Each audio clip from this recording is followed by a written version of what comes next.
सुन रहे हैं श्री रामचरितमानस का अयोध्या कांड भाग 49। रघुकुल के स्वामी श्री राम जी ने स्नान करके पार्थिव पूजा की और शिवजी को सिर नवाया। सीता जी ने हाथ जोड़कर गंगा जी से कहा, हे माता, मेरा मनोरथ पूरा कीजिएगा, जिससे मैं पति और देवर के साथ कुशल पूर्वक लौट आकर तुम्हारी पूजा करूं।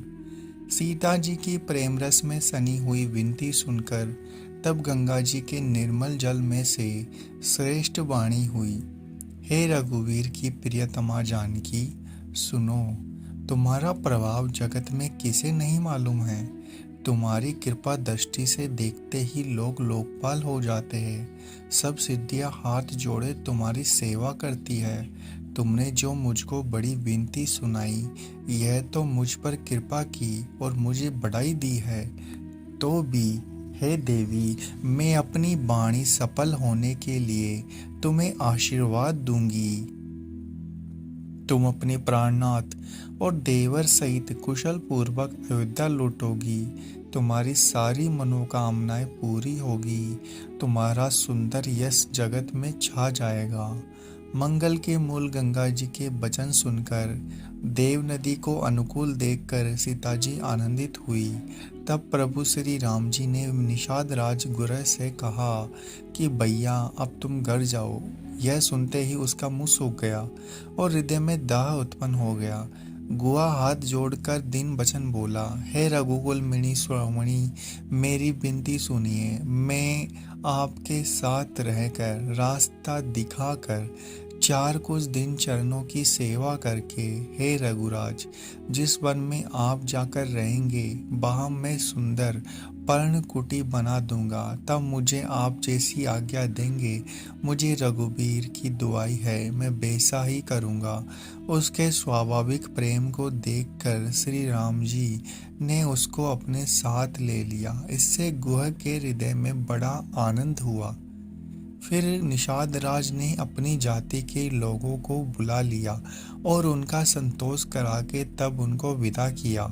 तब प्रभु श्री रघुनाथ जी, गणेश जी और शिव जी का स्मरण करके गंगा जी को मस्तक नवाकर सका निषाद राज छोटे भाई लक्ष्मण जी और सीता जी सहित वन को चले। उस दिन पेड़ के नीचे निवास हुआ। लक्ष्मण जी और सका गुह ने विश्राम की सब व्यवस्था कर दी थी। प्रभु श्री राम जी ने सवेरे प्रातःकाल की सब क्रियाएं करके जाकर तीर्थों के राजा प्रयाग के दर्शन किए। उस राजा का सत्य मंत्री है, श्रद्धा प्यारी स्त्री है और श्री वेणी माधव जी सरीके हितकारी मित्र है। चार पदार्थों से भंडार भरा है। वह पुण्यमय प्रांत ही उस राजा का सुंदर देश है।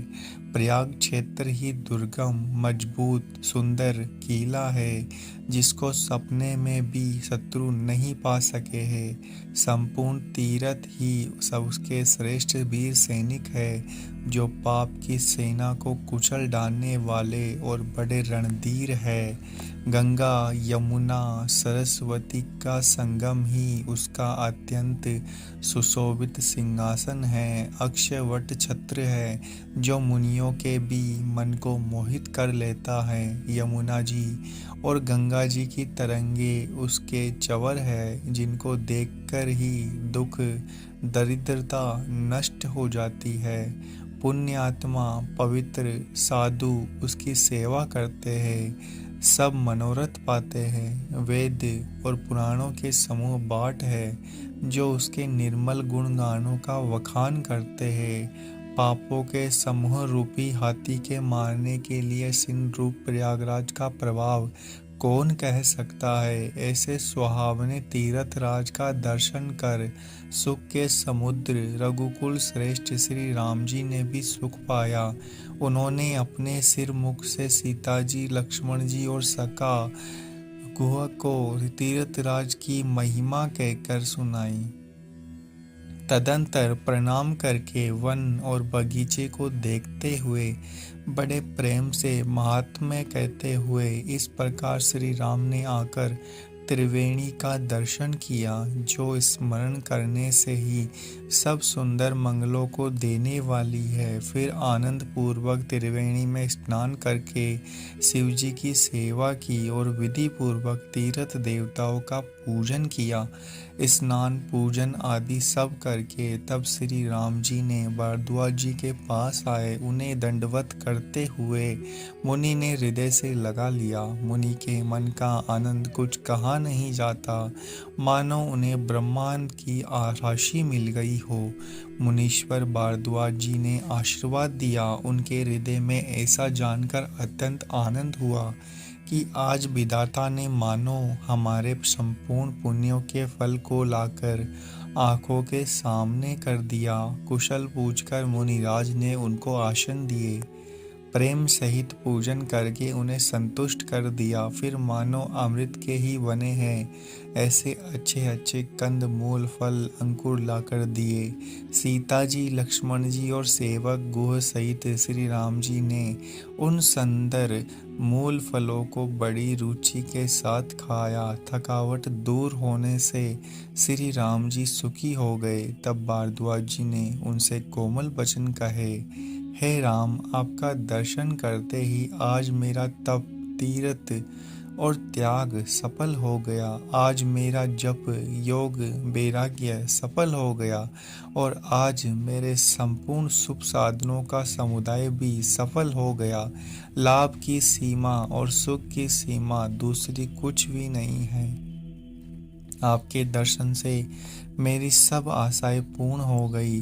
आप कृपा करके यह वरदान दीजिए कि आपके चरण कमलों में मेरा स्वाभाविक प्रेम हो।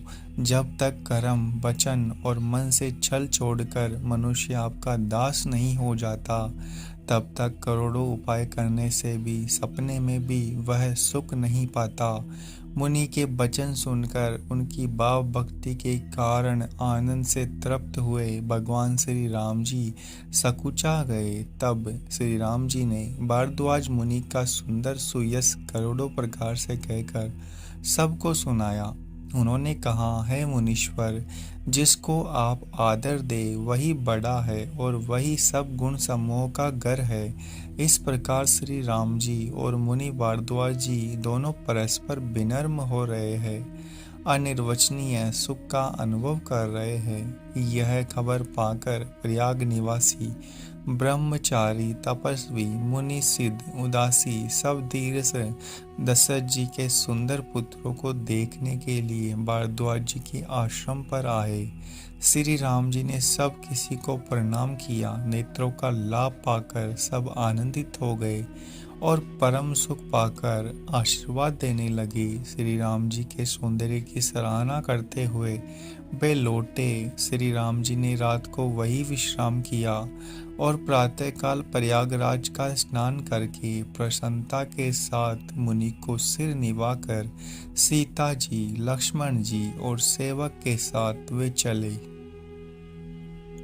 चलते समय बड़े प्रेम से श्री राम जी ने मुनि से कहा, हे नाथ, बताइए हम किस मार्ग से जाए। मुनि मन में हंसकर श्री राम जी से कहते हैं, आपके लिए सभी मार्ग सुगम हैं। फिर उनके साथ लिए मुनि ने शिष्यों को बुलाया। साथ जाने की बात सुनते ही चित्त में हर्षित हो कोई 50 शिष्य आ गए। सभी का श्री राम जी पर अपार प्रेम है। सभी कहते हैं, मार्ग हमारा देखा हुआ है। तब मुनि ने 4 ब्रह्मचारियों को साथ कर दिया, जिन्होंने बहुत जन्मों तक सब सुकृत किए थे। श्री रघुनाथ जी प्रणाम कर और ऋषि की आज्ञा पाकर हृदय में बड़े ही आनंदित होकर चले। जब वे किसी गांव के पास होकर निकलते हैं, तब स्त्री पुरुष दौड़कर उनके रूप को देखने लगते हैं। जन्म का फल पाकर वे सनाथ हो जाते हैं।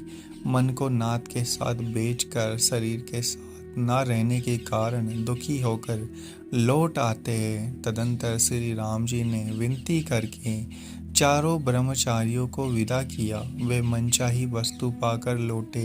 यमुना जी के पार उतरकर सबने यमुना जी के जल में स्नान किया, जो श्री राम जी के शरीर के समान ही श्याम रंग का था। यमुना जी के किनारे पर रहने वाले स्त्री पुरुष सब अपना अपना काम बोलकर दौड़े। लक्ष्मण जी श्री राम जी और सीता जी का सौंदर्य देखकर अपने भाग्य की बढ़ाई करने लगे। उनके मन में बहुत सी लालसाएं भरी है, पर वे नाम गाँव पूछते सकुचाते हैं।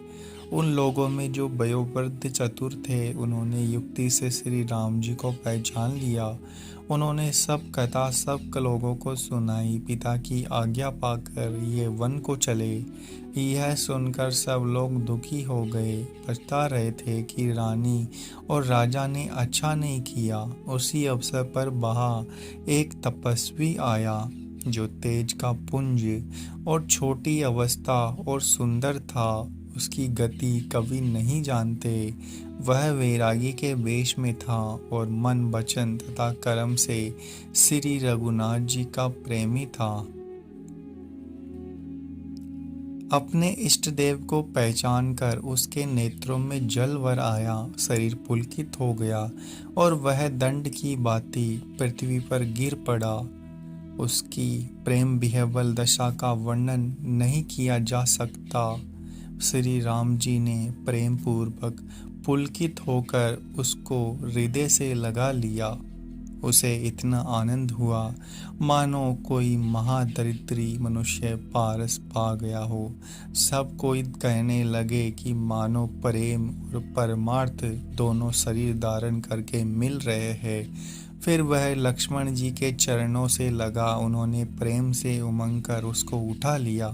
फिर उसने सीता जी की चरण धूलि को अपने सिर पर धारण किया। माता सीता जी ने भी उसको अपना छोटा बच्चा जानकर आशीर्वाद दिया।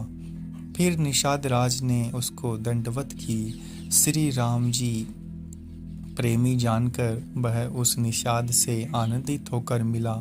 वह तपस्वी अपने नेत्र रूपी दोनों से श्री राम जी की सौंदर्य सुधा का पान करने लगा। ऐसा आनंदित हुआ जैसे कोई भूखा आदमी सुंदर भोजन पाकर आनंदित होता है।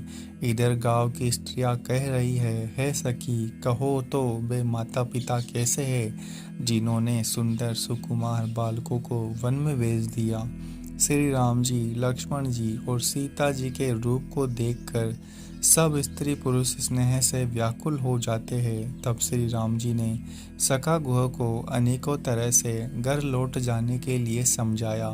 श्री राम जी की आज्ञा को सिर चढ़ाकर उसने अपने घर को गमन किया। फिर सीता जी, श्री राम जी और लक्ष्मण जी के साथ जोड़कर यमुना जी को पुनः प्रणाम किया। सूर्य कन्या यमुना जी की बढ़ियाई करते हुए सीता जी सहित दोनों भाई प्रसन्नता पूर्वक आगे चले।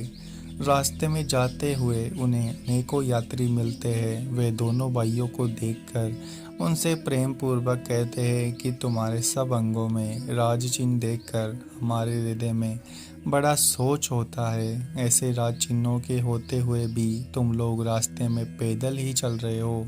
इससे हमारी समझ में आता है कि ज्योतिष शास्त्र झूठा ही है। बारी जंगल और बड़े बड़े पहाड़ों का दुर्गम रास्ता है जिस पर तुम्हारे साथ सुकुमारी स्त्री है। हाथी और सिन्नों से भरा यह भयानक वन देखा तक नहीं जाता। यदि आज्ञा हो तो हम साथ चले। आप जहाँ तक जाएंगे वहाँ तक पहुँचाकर फिर आपको प्रणाम करके हम लौट आएंगे। इस प्रकार वे यात्री प्रेमवश पुलकित शरीर हो और नेत्रों में प्रेम आश्रुओं का जल भरकर पूछते हैं, किंतु कृपा के समुद्र श्री राम जी कोमल विनय युक्त वचन कहकर उन्हें लौटा देते हैं। जयपुर जो गांव और पूर्वे रास्ते में बसे हैं, नागों और देवताओं के नगर उनको देखकर प्रसंग पूर्वक उनकी ईर्ष्या करते और ललचाते हुए कहते हैं कि किस पुण्यवान ने किस शुभ घड़ी में इनको बसाया था, जो आज ये इतने धन्य हैं और पुण्यमय और परम सुंदर हो रहे हैं। जहाँ जहाँ श्री राम जी के चरण चले जाते हैं उनके समान इंद्र की पूरी अमरावती भी नहीं है। रास्ते के समीप बसने वाले भी बड़े पुण्यात्मा हैं। स्वर्ग में रहने वाले देवता भी उनकी सराहना करते हैं, जो नेत्र भरकर सीता जी और लक्ष्मण जी सहित घनश्याम श्री राम जी के दर्शन करते हैं।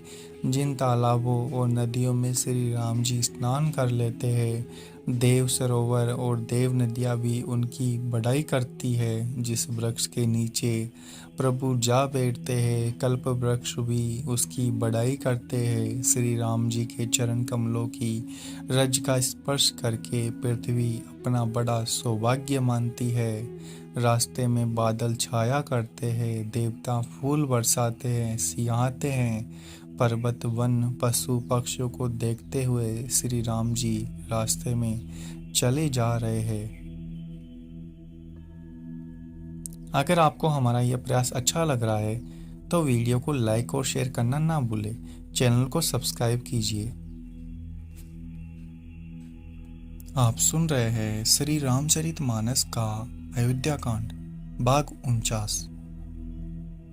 रघुकुल के स्वामी श्री राम जी ने स्नान करके पार्थिव पूजा की और शिवजी को सिर नवाया। सीता जी ने हाथ जोड़कर